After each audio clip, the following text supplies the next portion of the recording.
পর অবশেষে বাড়ি ফিরলেন একাধিক জাতীয় ও আন্তর্জাতিক পুরস্কারে সম্মানিত চলচ্চিত্র পরিচালক উৎপলেন্দু চক্রবর্তী। এদিন শম্ভুনাথ পণ্ডিত হাসপাতাল থেকে ছাড়া পেয়ে পরিচালক ফিরলেন রিজেন্ট পার্কের সরকারি আবাসনে। গত 5ই এপ্রিল বাড়িতে পড়ে গিয়ে কোমরে এবং ডান পায়ের হাড় ভাঙে বর্ষিয়ান পরিচালকের। ছিল বুকে সংক্রমণও, তবে আগের থেকে ভালো আছেন তিনি।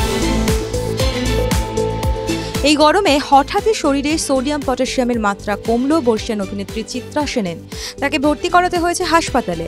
এখন কেমন আছেন চিত্রা? জানা গিয়েছে বেশ কিছু বয়সজনিত সমস্যায় জর্জরিত আছেন তিনি। অনেকদিন অভিনয় থেকেও দূরে আছেন ঠিক এই কারণে। চলে গেলেন অভিনেতা সম্রাট মুখোপাধ্যায়ের বাবা। ঘটনায় বাক্যহারা তার স্ত্রী ময়না মুখোপাধ্যায়। শ্বশুরের সঙ্গে একটি ছবি শেয়ার করে ময়না লেখেন, এটা কি করলে? তুমি তো আমার শ্বশুর ছিলে না।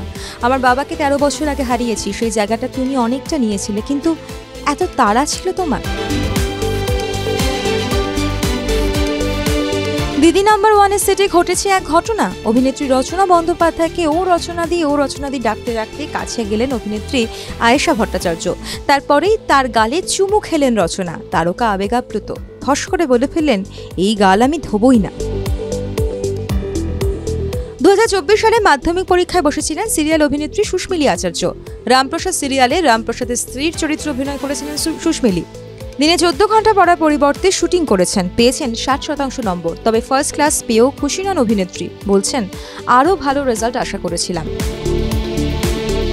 আর মাত্র 6 দিনের অপেক্ষা। আগামী বৃহস্পতিবারই 7 পাকে বাঁধা পড়বেন আদৃত কৌশাম্বী। জুটির বিয়ে নিয়ে আলোচনার শেষ নেই, কিন্তু আদৃতের জীবনে কৌশাম্বী প্রথম নারী নন। এর আগে 10 বছরের পুরনো প্রেমিকার সঙ্গে বিয়ের পাকা কথা হয়ে গিয়েছিল আদৃতের। নাম সুপ্রিয়া মণ্ডল।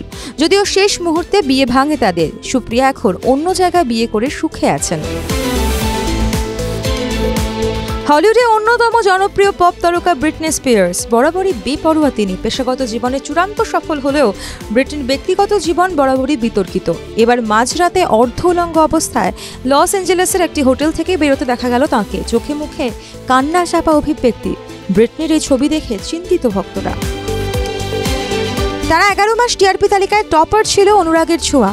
সেই সিরিয়ালের নায়ক ডক্টর সূর্যকে দেখতে পাওয়া যাচ্ছে না পর্দায়, অর্থাৎ অভিনেতা দিব্যজ্যোতি দত্ত নেই। তিনি কি ছেড়ে দিলেন সিরিয়াল? অভিনেতা জানিয়েছেন একেবারেই নয়। এই চলতি ট্র্যাকে তাকে লাগছে না বলেই তিনি অফ। লাগলে ফের ছুটবেন স্টুডিও পাড়ায়। আপাতত বাড়িতে সময় কাটাচ্ছেন দিব্যজ্যোতি। কথা বলতে বলতে কথা জড়িয়ে যায় অভিনেত্রী তৃণা সাহার। এই বিষয়টা নিয়ে চিরকালই বুলিড হয়েছেন অভিনেত্রী। তোতলা তকমা জুটেছে স্কুল জীবনে। তৃণা বলেছেন, এই তোতলামির কোনো নির্দিষ্ট কারণ নেই, তবে এর জন্য টিটকিরি শুনেছি অনেক। থেরাপি করিয়ে অনেকটাই কমেছে এখন।